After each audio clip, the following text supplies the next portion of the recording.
नमस्कार साथियों, स्वागत है आपका उड़ान स्कूल के ऑफिशियल चैनल उड़ान कुचामन सिटी में। दोस्तों, आज जो हमारा वीडियो रहने वाला है वो जेट के सिलेबस के रिगार्डिंग रहने वाला है, यानी कि सिलेबस को हम शॉर्ट में और जो आपके समझ में आए उस प्रकार का जो डिस्कशन है वो हम करने वाले हैं। कंप्लीट सिलेबस यानी कि एग्रीकल्चर का, बायोलॉजी का और केमिस्ट्री का, तीनों चीजों का हम क्या करने वाले हैं, कंप्लीट जो एनालिसिस है वो करने वाले हैं। देखने वाले हैं कि कौन-कौन से टॉपिक उसमें दिए हुए हैं और क्या-क्या आपको पढ़ना है। ठीक है, जो स्टूडेंट 2027 का जो जेट एग्जाम है उसको लेकर सीरियस है या उसकी तैयारी कर रहे हैं, उनके लिए ये वीडियो रहने वाला है। क्योंकि किसी भी एग्जाम का जब आप तैयारी करते हो तो पहले ये जरूरी होता है कि उस एग्जाम में क्या-क्या आएगा, सिलेबस जानना बहुत ज्यादा जरूरी हो जाता है। ठीक है, तो उसी के रिगार्डिंग हम बात करने वाले हैं। सबसे पहले देखो, सिलेबस में आपको क्या देखने को मिलेगा कि सर एक इंपॉर्टेंट चीज तो जो सिलेबस में आपको देखने को मिलेगी वो देखने को मिलेगी एग्रीकल्चर, बायोलॉजी और केमिस्ट्री, यानी कि तीन तो आपके क्या है कि सर तीन हमारे मेजर क्या है, सब्जेक्ट है। हालांकि जो अलग-अलग आपके, क्योंकि इसमें मैथ वाले बच्चे भी होते हैं तो वो मैथ का,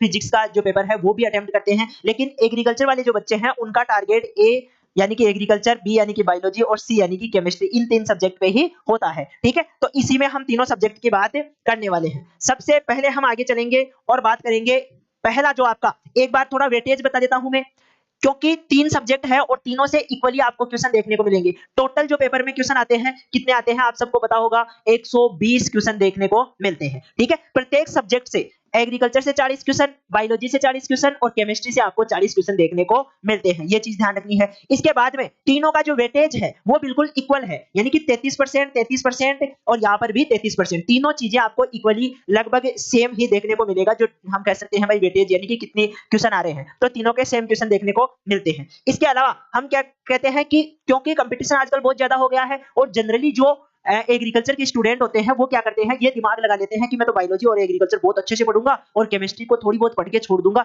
तो मेरा सिलेक्शन हो जाएगा। ठीक है, ये गलती जो साल भर वाले स्टूडेंट है उनको नहीं करनी है। हालांकि 2 महीने में हम कह सकते हैं कि सिलेबस बहुत ज्यादा होता है और बच्चों से कवर नहीं हो पाता है, तो वो जो है कुछ टॉपिक केमिस्ट्री के छोड़ते हैं तो उनमें कोई दिक्कत नहीं है। लेकिन जब आप पर्टिकुलर एक जो आपका एग्जाम है उसकी आप तैयारी कर रहे हो और उसमें भी आप सब्जेक्ट में से टॉपिक या सब्जेक्ट ही छोड़ते हो, तो फिर आप कभी भी क्या नहीं कर पाओगे, यूनिवर्सिटी जो अच्छी यूनिवर्सिटीज है या कॉलेज है उनमें सिलेक्शन नहीं ले पाओगे। तो ये आपके दिमाग में नहीं होना चाहिए कि सर मैं तो केमिस्ट्री नहीं पढ़ूंगा।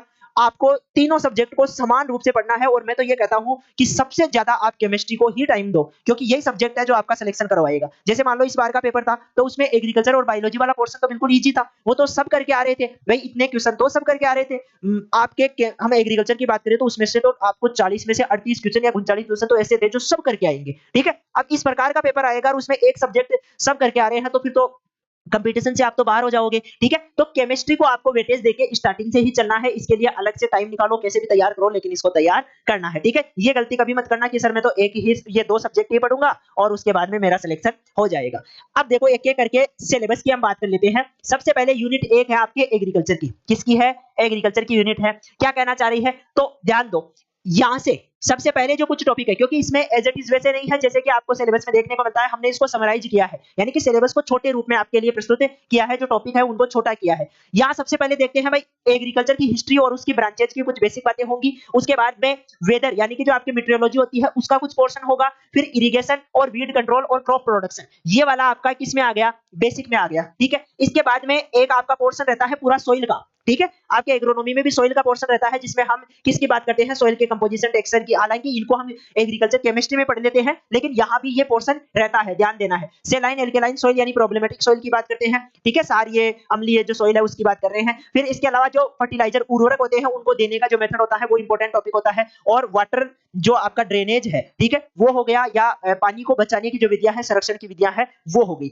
ये भी आपके क्या होता है, इसमें देखने को मिलता है। इसके बाद में आ जाता है क्रॉप और मशीनरी, यानी कि बाकी आपके क्रॉप प्रोडक्शन की बात करें। इसके अलावा टिलेज, टिलेज का अर्थ हो गया भू परिष्करण, सीड साइंस, ब्रीडिंग के कुछ मेथड और सीरियल, पल्सेज, ऑयल सीड और केस और फाइबर क्रॉप, ये सारी यानी कि खाद्यान्न फसलें हो गई, दलहनी फसलें हो गई, तिलहनी फसलें हो गई। इसके अलावा केस क्रॉप और जो रेशे वाली फसलें हैं वो देखने को आपको मिलती है। ये किसमें है, एग्रोनॉमी में है। इसके अलावा भी एग्रोनॉमी का बड़ा पोर्शन आपको, एग्रोनॉमी क्या, एग्रीकल्चर में बड़ा पोर्शन देखने को मिलता है। ठीक है, इसके बाद में दूसरा आपका जो सब्जेक्ट रहता है एग्रीकल्चर का ही दूसरा सब्जेक्ट है हॉर्टिकल्चर। इसमें आपको 3 पोर्शन, एक तो फ्रूट्स वाला, वेजिटेबल वाला और पोस्ट हार्वेस्टिंग, यानी कि जब हम ये जो फ्रूट्स होते हैं, वेजिटेबल होते हैं, उनको हार्वेस्टिंग कर लेते हैं, उसके बाद में क्या-क्या प्रोसेसिंग की जाती है, कैसे उनको संरक्षित रखा जाता है, खराब होने से कैसे बचाते हैं, वो वाली चीजें इसमें सारी देखी जाती है। तो फ्रूट साइंस आ गई, वेजिटेबल साइंस आ गई और इसके अलावा पोस्ट हार्वेस्टिंग इसमें देखने को मिलती है। इसमें भी लगभग आपको 15 क्वेश्चन हॉर्टिकल्चर से देखने को मिलेंगे, यानी कि एग्रीकल्चर का मेजर सब्जेक्ट रहने वाला है। इसके बाद में नेक्स्ट बात करते हैं एनिमल हस्बेंड्री।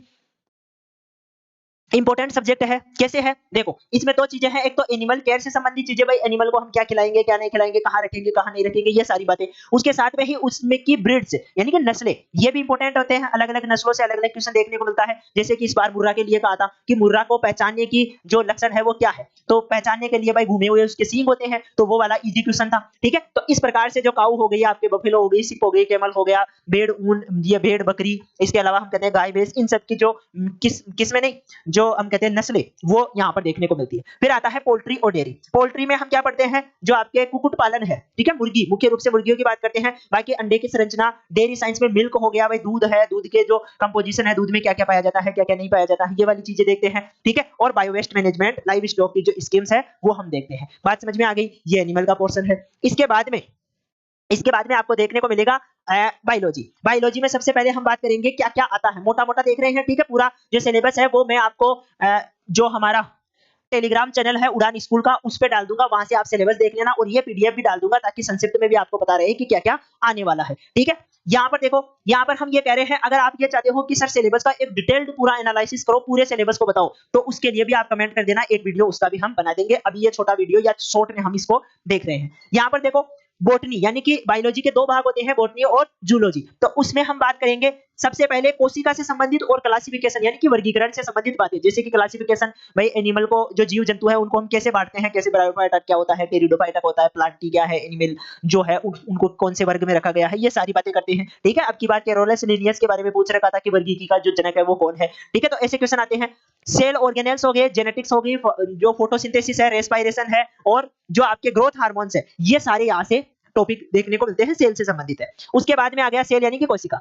इकोलॉजी यानी कि पारिस्थितिकी और पर्यावरण से संबंधित कुछ टॉपिक है, इंपॉर्टेंट टॉपिक है ये भी। फिर आ गया इकोनॉमिक बॉटनी, इसमें सीरियल पल्सेज, यानी कि ये हम एग्रीकल्चर में ही कवर कर लेते हैं। हालांकि इसको दोबारा बायोलॉजी में दे दिया, लेकिन इसको हम पढ़ते एग्रीकल्चर में ही है। ठीक है, तो ये वहां कवर हो जाएगा। फिर आ गया बायोटेक्नोलॉजी। बायोटेक्नोलॉजी में भाई जेनेटिक इंजीनियरिंग, बीटी क्रॉप क्या होती है, टिश्यू कल्चर क्या होता है, जो जीएम क्रॉप होती है वो क्या चीज है, ये सारी चीजें हम किस में देखते हैं, बायोटेक्नोलॉजी में। और लास्ट में आ जाता है आपका क्रॉप डिजीज। क्रॉप डिजीज में हम खरीफ की, रबी की, जितनी भी क्रॉप्स हैं उनमें अलग अलग रोग कौन कौन से लगते हैं और उनको कैसे मैनेज करते हैं, ये सारी चीजें हम देखते हैं। ठीक है, हो गई बात। इसके बाद में नेक्स्ट आ जाओ आपका जूलॉजी। जूलॉजी में क्या क्या आएंगे, तो जूलॉजी में आपके एक तो एनिमल किंगडम और उसका क्लासिफिकेशन, ठीक है, उसके जो टिश्यू है, यानी कि कौन कौन से उत्तक पाए जाते हैं, ठीक है, जो अलग अलग जैसे अमीबा हो गया, अर्थवर्म हो गया, कॉकरोच हो गया, इनका हम डिटेल में क्या पढ़ते हैं, एनालिसिस पढ़ते हैं, या हम कह सकते हैं इनको डिटेल में देखा जाता है, इनसे क्वेश्चन भी आते हैं। इसके बाद में आपका इंसेक्ट पेस्ट कंट्रोल से संबंधित, यानी कि कीटों से संबंधित जो है, भाई कितने प्रकार के कीट होते हैं, कौन कौन सी फसलों में कीट लगते हैं और उनका नियंत्रण कैसे करेंगे, ये वाली सारी चीजें पढ़ी जाती है। और फिर आ जाता है आपके वर्टिब्रेट्स, यानी कि इसमें न्यूट्रिशन, रेस्पिरेशन और जो सर्कुलेटरी सिस्टम है वो हो गया, रिप्रोडक्शन हो गया, इन सब के बारे में, जो मेल फीमेल का रिप्रोडक्शन सिस्टम है, जो जनरल ह्यूमन बायोलॉजी है, उसके बारे में इसमें हम पढ़ते हैं। बात समझ में आई क्या? ये सारा दूसरा पोर्शन हो गया बायोलॉजी का। इसके बाद में नेक्स्ट चलते हैं।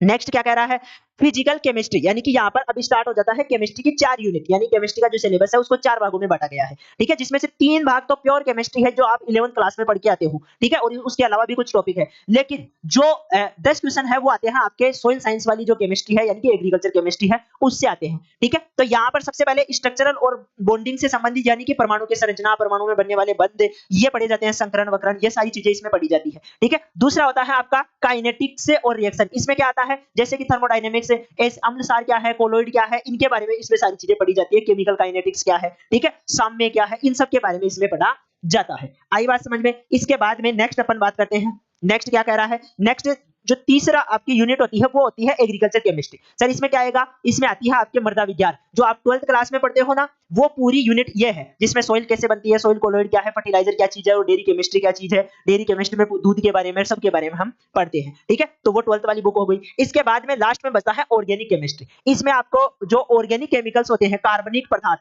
उन कार्बनिक पदार्थ के बारे में, उनका नामकरण कैसे करते हैं, फिनोल क्या है, कार्बोक्सिलिक अम्ल क्या है, एमीन क्या है, ठीक है। और जो हम जनरली पढ़ते हैं एल्कोहल क्या चीज है, ये सारे जो है उनके गुण धर्म क्या है, कौन-कौन सी रिएक्शंस वो दर्शाते हैं, वो सारी बातें इसमें पढ़ी जाती है, ठीक है। तो ये आपका एग्रीकल्चर का, बायोलॉजी का और केमिस्ट्री का क्या है, सिलेबस है। इसको आपको ध्यान से पढ़ना है। सिलेबस की जो कंप्लीट वो है पीडीएफ है, वो मैं टेलीग्राम चैनल पे डाल दूंगा, वहां से डाउनलोड करके एक बार देख लेना। और ये वाली भी जो शॉर्ट में हम जो है समराइज करके इसको प्रोवाइड करवा रहे हैं, ताकि आपको एक जनरल आइडिया हो जाए कि किस प्रकार का सिलेबस है और क्या-क्या चीजें आती है। उसके लिए ये पीडीएफ यहाँ पर आपको डाल दी जाएगी, ठीक है। इसके बाद में हम कहते हैं भाई बेसिक चीजें हैं, वही बात भाई क्या क्या आता है। तो 11th 12th क्लास में जो भी पढ़ते हो वो लगभग सारा ही सिलेबस में होता है। सभी सब्जेक्ट का इक्वल वेटेज होता है और कंसेप्ट जो है आपके सभी जितने भी यूनिट्स है उन सब से जो है कंसेप्चुअल क्वेश्चन पूछे जाते हैं। और साथ में एनसीईआरटी और एग्रीकल्चर जो बेसिक होती है उसका कॉम्बो देखने को मिलता है। प्रिपरेशन कैसे करें इसके बारे में कुछ बातें कही हुई है, ठीक है। तो ये सारी जो डिस्कशन है वो आपको ध्यान रखनी है। वीडियो कैसा लगा ये आप कमेंट में बताओगे, और इसके साथ में ही जो चैनल है उसको सब्सक्राइब करना है और अपने दोस्तों के साथ में इसको शेयर करना है। बहुत जल्दी आपके लिए जो उड़ान स्कूल है वो एक कोर्स लेकर आने वाली है, जो ऑनलाइन और ऑफलाइन दोनों जगह रहने वाला है। उसकी इंफॉर्मेशन भी आपको बहुत जल्दी मिलेगी। तो मिलते हैं नेक्स्ट वीडियो में, तब तक के लिए धन्यवाद।